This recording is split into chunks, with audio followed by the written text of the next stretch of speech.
Hey everybody, it's Mike Frieder here with On-Call Compliance Solutions, and I'm back with another compliance tip of the week. Today we're going full Mary Kondo on your network, because if it doesn't serve a purpose, it's gotta go. Let's talk about CMMC Control CM.L2-3.4.7. Restrict, disable, or prevent the use of non-essential programs, functions, ports, protocols, and services.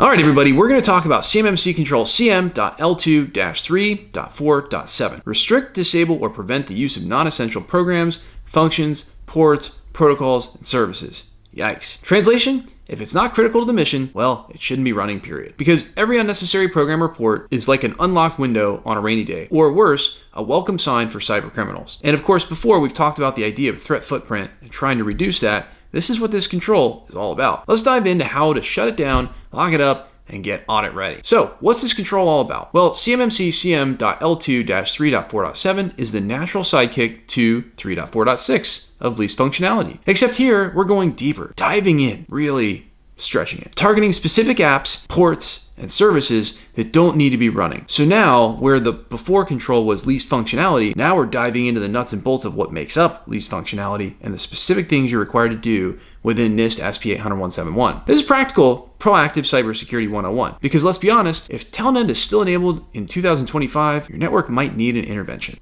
Yeah.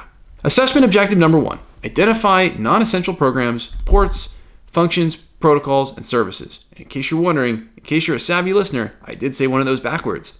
Comment below if you can figure out which one it was. Documentation you'll need. So you're going to need a list of authorized and required software, services per system role, etc. Network diagrams and port usage documentation, baseline configurations and hardening guides, and, well, probably going to need some other stuff like some tools. Let's talk about technical implementation. Run tools like Netstat or Nmap to identify open ports. Security Center like Nessus, Qualys to scan for unused services, and software inventory tools like PDQ, Landsweeper, well, just to list a few installed apps. Pro tip, don't assume out of the box is secure. Oh my gosh, you guys, it is not. It is not. Please don't use security products out of the box. Vendors enable a lot by default just to get it to work so you're not mad at their product, half of which you're never gonna use. So again, if you've got a firewall or software that's been in default since you installed it, take this as a sign. Go look at your security configurations.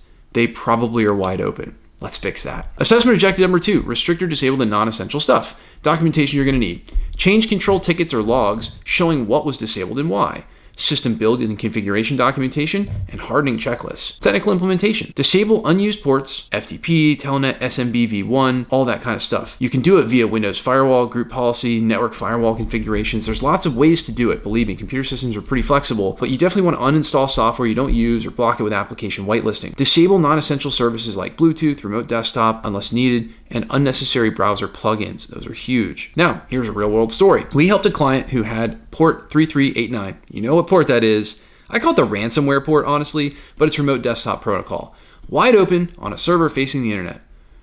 You guys, I'm just gonna be honest with you. 20 years ago, we did that all the time because there wasn't any issue. And guess what? It was being brute forced on a daily basis. And they didn't even know it. What's the fix? Close the port, set up a secure VPN, and log it all, baby. That's it. Close down the port, set up a secure VPN, and log it all. And also make sure your VPN is running FIPS 140-2 validated encryption, because you have to. Assessment objective number 3, prevent unauthorized reinstatement or use. Documentation you're going to need. Enforcement policy or SOP for monitoring disabled services, access control logs, periodic scan results to show compliance. Technical implementation. Use endpoint protection or SIEM tools to flag re-enabled ports or rogue software. Restrict system changes to privileged users only. And schedule monthly or quarterly audits of configurations. Lock down registry and system settings from standard users. Bonus tip, don't just disable monitor, set alerts for when something that should be off mysteriously turns back on. Again, out-of-the-box SIEM solutions are probably not monitoring for the things you need, so don't trust them. You've got to get it set up by a professional. Now, a little bit of off-script guidance here, okay? I will tell you that we are huge fans of ThreatLocker here at OnCall. It's one of the solutions that we love to use because ThreatLocker does all of this stuff, okay? And again, we're not being paid to advertise for them, but I will tell you that, if you're working with us, we're big fans of it. ThreatLocker has a learning mode where it can learn what is essential that you use every day, and then it can be turned into protect mode. and then it can essentially block anything that wasn't executed during its learning period, effectively blocking all of the essential ports, protocols, all that good stuff, and not enabling any, there's no ability to install anything unless you get administrator approval to install it, even if you're an admin. It is an incredible tool for compliance. It is an incredible tool for peace of mind. We are huge fans of ThreatLocker, and to be honest with you, it lets us sleep managing thousands of endpoints. Again, it's a great solution, and if you want help implementing it, we can definitely help you implement it here at OnCall. But again, we try to help you guys out here on YouTube, and I will tell you that's one big piece of our stack that we're just a huge fan of. Now, it could be subject to change if they change the software or things like that. Tools do change over time, but I will tell you that when it comes to this particular control, big fan of ThreatLocker. Now, here's a final checklist on CMMC L2-3.4.7. You've identified which programs, ports, and services are essential. You've disabled or removed all the extras. You have policies that show this is being done intentionally, and you monitor to make sure they stay disabled. All changes are approved, documented, and logged.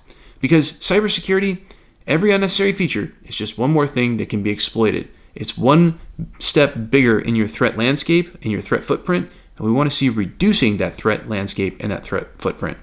And the assessor isn't going to be impressed if you say, yeah, we've been meaning to turn that on, or we've been meaning to turn it off. And hey, if your head is swirling and you're like, Mike, I have no idea how on earth I am going to lock down ports, protocols, all this stuff. I'm a small business, or maybe you're a big business and you're looking at this whole entire compliance thing going, dude, there's no way that I'm going to convince the higher ups in my organization to get this done. I have good news for you. Because at OnCall, we take defense contractors just like you who have had this DFARS, NIST, CMMC, ITAR, and EAR information security compliance stuff dropped in their laps like a seagull on a sunny day. And we teach you how to level up and be a proper on-call compliance hero for your company, eliminating gaps, gray areas, and getting this solved, all while showing you how to leverage compliance as your secret weapon to land more defense work with higher profit margins.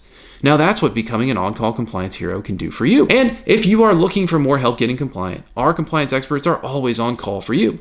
Visit cmmccompliancesecrets.com or check out the description below for links to get help right now.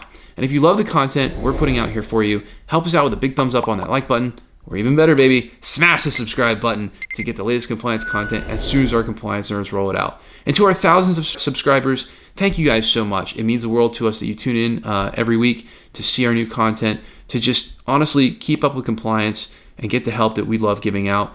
And you know what? If you're one of the hundreds of thousands of people who come out, view our videos, and you're not subscribed to the channel yet, you know what?